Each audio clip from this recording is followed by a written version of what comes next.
Ai, que lindo. Isso, vai jogando pra você ver como eles vêm.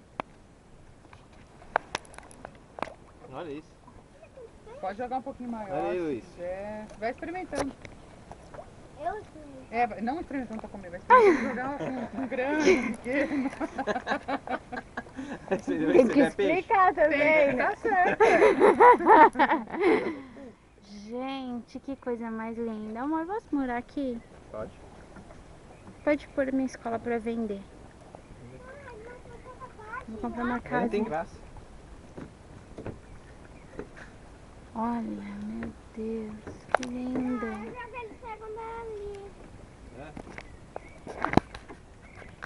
Pega daqui, joga aqui, ó. Tem mais. Eles estão com mais fome aqui, ó.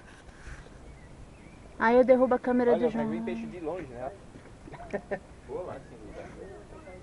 Joga um grandão pra você ver agora. Joga ele grandão pra você ver como é que é. Depois você pega mais pão. É, joga inteirão pra ver como é que é. Ai, mas você podia jogar pra esperto, né, Lucilipe? Esperto. Eles não comem. Olha quanto peixe. Olha lá, olha lá. Ah, Luiz, olha. A pedra é solta. Eles ficam brigando.